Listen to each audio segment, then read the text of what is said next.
Hi, and welcome to the monthly Cosmic Weather Report Live.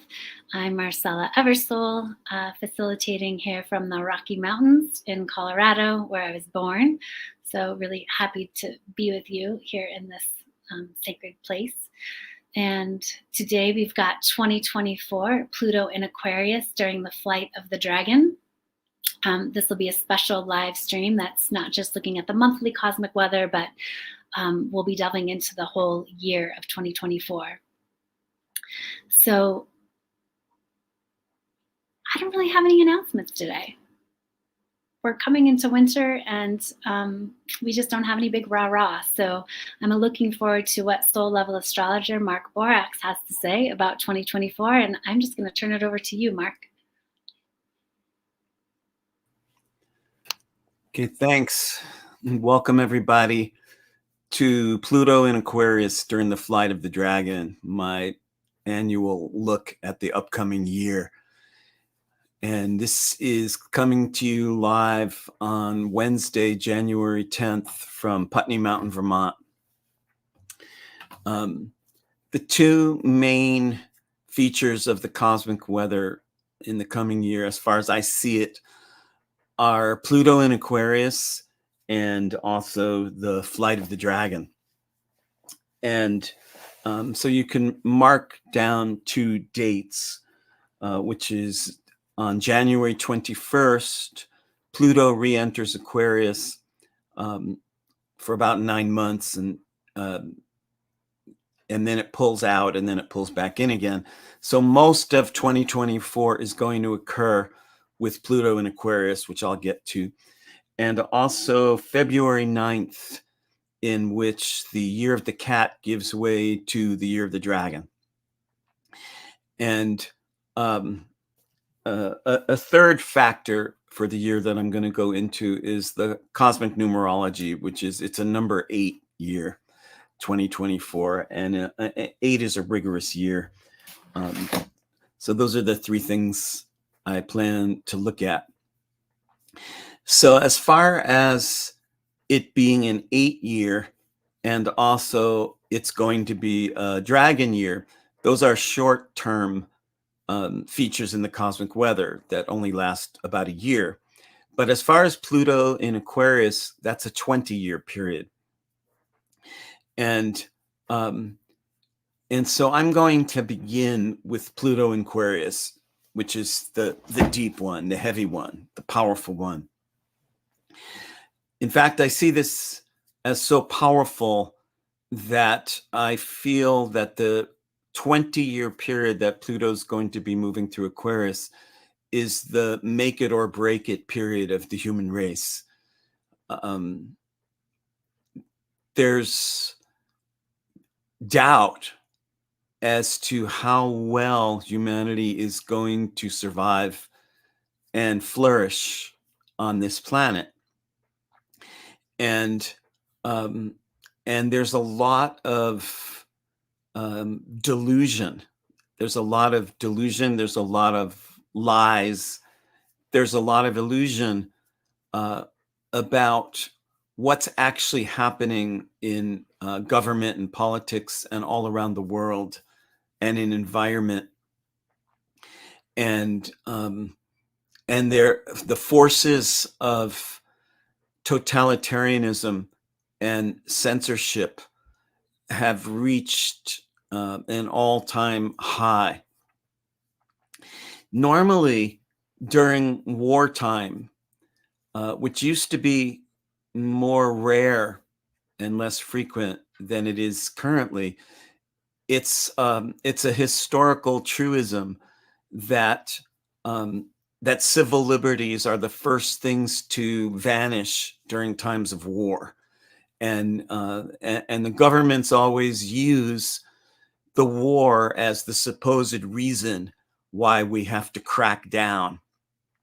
And the thing is that we're in a constant state of war. Now, when I say we, I mean mostly the United States, my country. And we're in a state of perma-war. And the environment no longer is capable of operating other than in a state of permawar.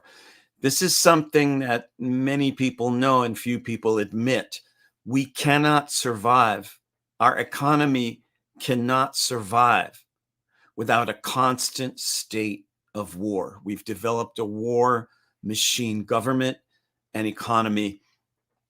And so what's happening is the civil liberties and the freedoms of speech and the freedoms of protest that are normally eroded during times of war are constantly being eroded because we're constantly at war.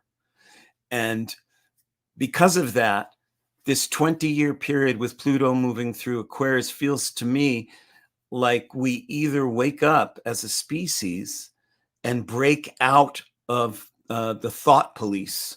We break out of the Orwellian newspeak that is filling mainstream media, and to the point where hyper-polarized ideas are the only ones that gain any traction in the newspapers, on the radio, and to a certain extent, but a lesser extent, in social media, where you actually still can occasionally find outbreaks of original thought in social media. It's not totally gone yet. That's really the last bastion. As screwy as social media is, it's really the last bastion of free speech, because that's not allowed for the most part on TV, radio, or newspapers or magazines anymore. And Pluto moving through Aquarius, Pluto is the great awakener, the great stripper. Pluto strips disguises. Pluto tears off masks and costumes. And the thing is that billions of people are unaware that they're wearing a mask and a costume. So it becomes pretty difficult for Pluto to do its thing, which is strip off the artificial construct of the human species and get down to the soul, get down to truth. This is not easy during a time where most people don't even realize they're caught in a role. And the reason why most people don't realize they're caught in a role is because everyone else around them is doing the same thing. So they think it's natural. Children think it's natural to go to school and wear masks, to hide their faces, to grow up paying homage to the great gods of war and capitalism and media. That can't continue. It's reached a boiling point. And the somewhat better news about the boiling point is that the old structures, which used to do a fair job at maintaining their illusions, maintaining the structural integrity, are not. They're collapsing. And when the old structures collapse, there is chaos, there is confusion, there is terror, there is paranoia, but there's also liberation. People no longer willing to remain confined in the appearance realm and breaking out, because Pluto's moving through Aquarius till 2024, about another 19 years. I feel that's the period that the cosmic forces have designated for humanity to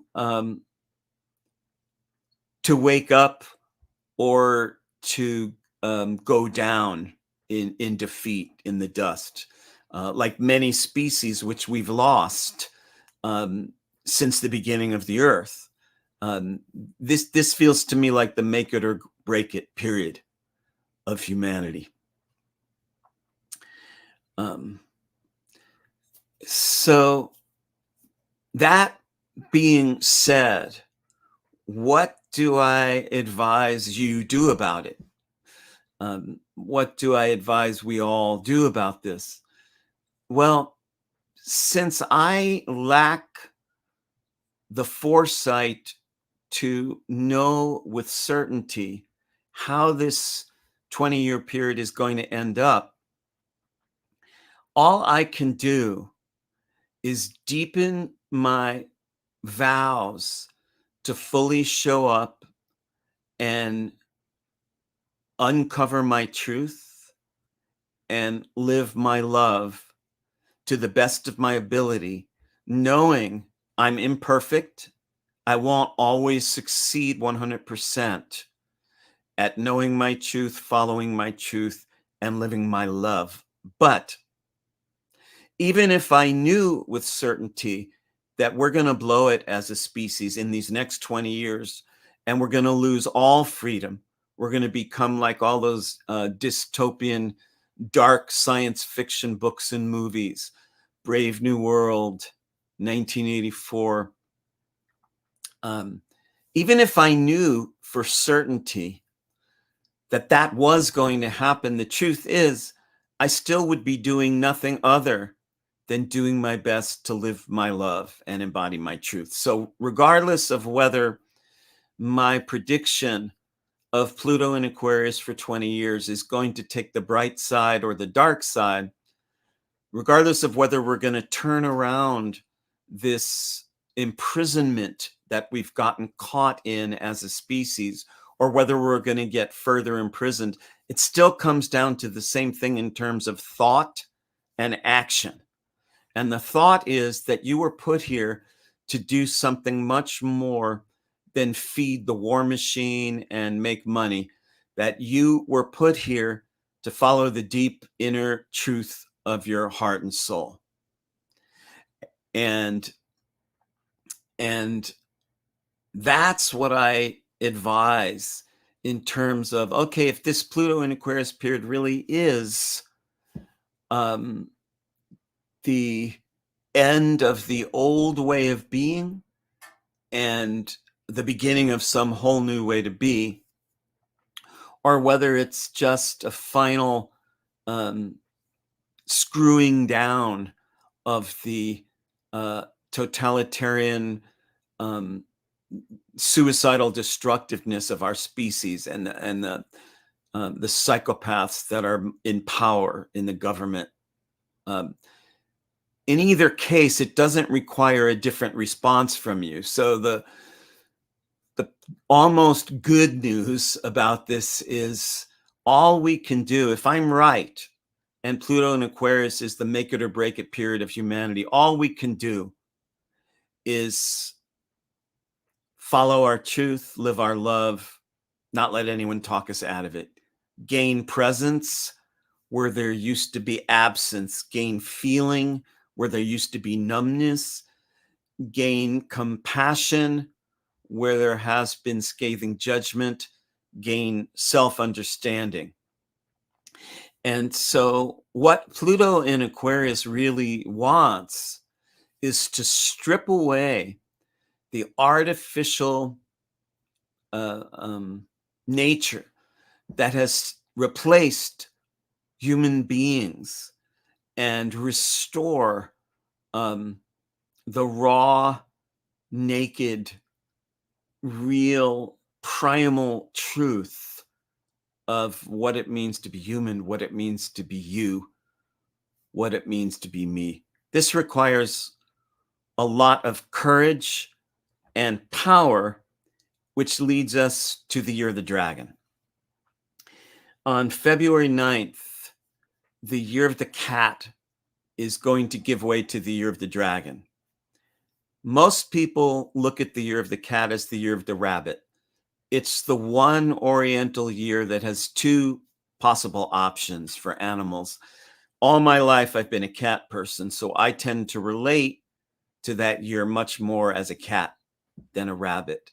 And in this cat year, we've been cozying up for comfort, because that's, besides hunting and besides playing, a cat loves comfort. They love to be with the people they love, with the animals they love, and with the human animals they love. A cat has a very small territorial imperative. It's just focused on its immediate vicinity. What's going on in the here and now, especially what does it feel like? What are the vibes? Cats are masters at tuning into vibes. What does it feel like? We only have a little bit of that left, about a month, because we're in the tail of the cat. We're at the very end of the year of the cat. And then the next year is a huge transformation, because while the cat has one of the smallest and most local zones to preside over, especially in terms of comfort and feeling and vibration, a dragon has an unlimited zone to preside over. That means that when the cat gives way to the dragon, that focus on what's happening immediately in your body, in your relationships, in your home, in your local vicinity, is no longer going to have the same energy, the same spotlight that's been on it for about a year. When the dragon takes off, there is a massive expansion of how do you follow your greatest vision. That's what the dragon does. The dragon rises higher than every other animal. The other 11 Oriental animals are all in the so-called normal everyday world, rat, ox, tiger, cat, and dog, and so forth. The dragon is the only one that dwells beyond the fields we know, which means your greatest vision, your farthest reach, the maximum stretch of why your soul even came here to incarnate in a human body is what's going to be up. You have about a month left to curl in the lap of luxury or do your hunting and do your cat playing. And when the dragon takes off, it's going to demand that you expand out of that sphere into the greatest picture. What is the biggest dream that you have? What is the strongest creative force of why you're alive? What's going to propel you into that dragon flight of being able to recognize the grandeur, the power, the grandeur um, of uh, of not just getting by, not just making ends meet, not just making people happy, but also what makes you come alive. Where is your fire? Where are your wings? Where is your dream? And so with that 20-year Pluto in Aquarius initiation, the make it or break it time of the human species, it's really powerful that we're starting this next stage off in the year of the dragon. Takes a lot to believe in the dragon because nobody believes in dragons. It takes a lot to believe in the dragon in you. And even if you weren't born in a year of the dragon, during the dragon year, we're all honorary dragons. And so you're going to have to believe in the dragon in you. For people who were born in dragon years, that goes even more. This means that the places where we've been cowed, the places where we've been intimidated, the places where we have felt dwarfed by life, especially the bigness, the largeness, the heaviness of all those things that are happening now in the world that feel like way too much. You have to muster the dragon power to show up, to gain presence, to fully arrive and recognize that the greater arrival of your soul in your body with your fire is the only thing that's ever going to make it rather than break it in this 20-year period. It's your arrival. I don't mean just you. I'm not saying you're the only one who has the power to save the human race, but it's all of us. It's those of us who are awakening to get back in to the um, karmic theater, to the drama, to the dragonflight, to the great fight, to stand for love, to believe in something so far beyond what everyone is telling us the way it always is, that we need to restore that 1960s vibration, that consciousness, that love is all you need, that something new can happen, that we actually might, miracle of miracles, be able to stop the war. And we did. Those of us who lived through the fear of getting drafted to go die in Vietnam for a stupid war that we should have never been fighting. And we had that fear over our shoulder as we watched relatives, friends, and neighbors get shipped back home in boxes and kept fighting to stop the war. It seemed like it could never happen, and it did. Now we have a much greater war. It's the war on truth. It's the war on humanity. It's the war on love, the war on realness. And it's going to take more than a bunch of radical college students protesting about Vietnam. It's going to take the full arrival of the dragon in you. Okay, I have one more factor I was going to bring in, which is the numerology of the year. In the numerology I work with, this is an 8 year, which is making spiritual warriors out of all of us. So the 8, again, works with the dragon, perhaps more than it could work with some other animals, because there's a battle. We have to become karmic warriors, love warriors, not just love Buddhas and ballerinas. And whenever we talk about battle and fighting and spiritual warriors, I know there's a lot of kickback that I get. Why am I using terms like war and battle and fight? We have to overcome all of that. And maybe that is true. However, there are situations where nothing less than a deep, powerful standing up to the forces of hate and madness, fighting the forces of hate and madness, is going to work, at least if you're somebody like me. Nonviolence is a powerful idea, and some people are able to fully wed themselves to that idea and live it. For myself, I recall something that Noam Chomsky made me aware of many decades ago, which is that there are situations where nonviolence doesn't work. For instance, in a concentration camp, you could protest nonviolently all you want in the concentration camp. You're still going to go to the gas chambers.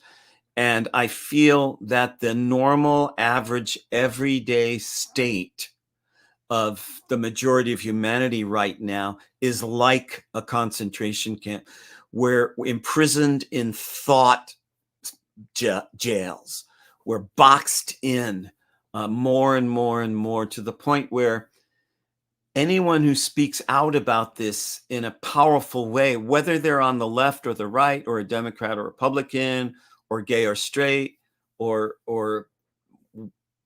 from some other part of the world, they get almost instantly shut up, instantly stanched, because more than the hyperpolarization between Democrat and Republican and left and right and conservative and radical is the fear that both sides would get together and recognize how we're all being screwed.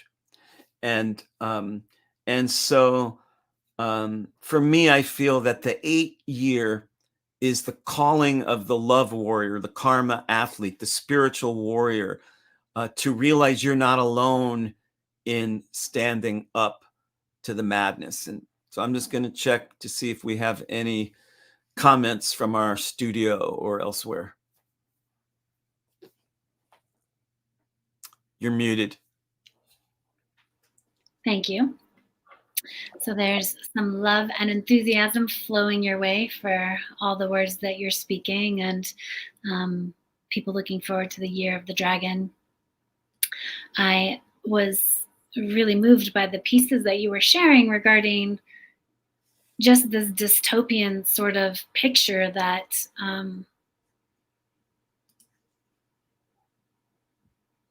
can sometimes get generated when there is a war on truth, and was curious if you wanted to share more about sort of Pluto in Aquarius and the part of Aquarius that can sometimes present pictures that are like the negative of the reality that is really happening. Because my sense is that while there's many positive things I'm looking forward to in this Pluto in Aquarius time, especially just the lifting of some of the heavy energy that Pluto and Capricorn brings, I do have this feeling or this sense that our ability to create our future in the way that you're describing is also being catalyzed by this capacity for the dark fantasies that we can get ourselves into, and that Aquarius kind of brings a certain relationship to that. So I just wondered if you'd be willing to speak more about that. Yeah. Aquarius is the collective mind, the human consciousness as an organic, like an organic being that all human beings share a single organism. We're like cells in a greater body. That has a dark side as well as a light. The dark side of Aquarius is the negative hive mind. It's the kind of repression and enslavement that we're seeing right now all over the world. It's in universities. If you get a college professor, a university professor, who says something that triggers the sensitive feelings of a single student, oftentimes they're fired from their job after 20 or 30 or 40 years of work. And so we're living in a period where group mind has become so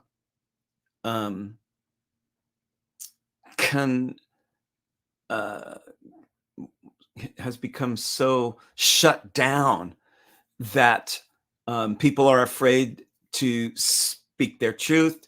People are afraid to say anything that the so-called authorities might disagree with. We might as well be living in what they used to call the Iron Curtain. We might as well be living in Russia during the Cold War or China, because the chains that bind us from speaking truth and freedom in this country are no less binding than they used to be in the military states behind the Iron Curtain. And protest no longer gets covered by newspapers. Newspapers are funded by weapons makers and drug companies. And so Aquarius is the collective consciousness, which has a dark side. We got to see the bright side of collective consciousness in the 1960s when thousands, probably millions of people around the world began waking up and realizing we are here for so much more than to make everyone else happy and fit in like little marching automatons to just march to destruction. We woke up as a species, especially the teenagers. I was a teenager. A lot of the college professors, a lot of the 20-year-olds, a lot of people of all ages woke up in the 60s. The group mind bust out of its shackles and realize we're here for love, we're here for creativity, we're here for art, we're here for music. You can hear it in the songs of the late 1960s and early 1970s. You can feel and hear the breakthrough. It's contagious. It spreads, and so it's not a sure thing whether the dark side of Aquarian collective consciousness or the bright side is going to strengthen and get augmented and prevail. That's why I write books and teach classes and do readings, and give talks, is to do my part in assisting the great awakening of the mass consciousness. Did that answer your question? Yeah, I think that's great because I think a lot of people associate Aquarius, with a lot of these really positive energies that came out of the um, 60s in that way. And now that we're dealing with technology in a whole new way and pieces of mechanical infrastructure that's kind of coming through the people and the technology, my sense is that a lot of the work that came out of the 60s that had to do with living systems and sort of returning to the earth and cycles and wholeness from like a pushback of some of the factory consciousness of the Industrial Revolution, um, doesn't always take into consideration how people might want to prepare themselves to work with those inner tensions and those inner conflicts and rightful, you know, places that these energies sort of come together in us as we learn how to manage it so that we're leaning towards the openings and we're leaning towards that collective brightness that you're talking about, instead of giving more and more power to the I think of them as sort of mechanical ways of being, or even the sort of, there might be rightful uses of artificial intelligence and destructive uses of artificial intelligence. So it just seems like these next 20 years with Pluto and Aquarius is going to confront us with a lot of issues like this. So it feels good to be talking about them now until we're living them. Yeah. Yeah. So mark down those two dates. January 21st, Pluto re-enters Aquarius till November. Then it goes out for a couple months, then comes back in again for till 2024. And February 9th, the cat gives way to the dragon. And I'm doing my part here in the mountains of southern Vermont to light the fires that will launch the dragon. Thank you for joining us today on Wednesday, January 10th, Pluto in Aquarius during the flight of the dragon.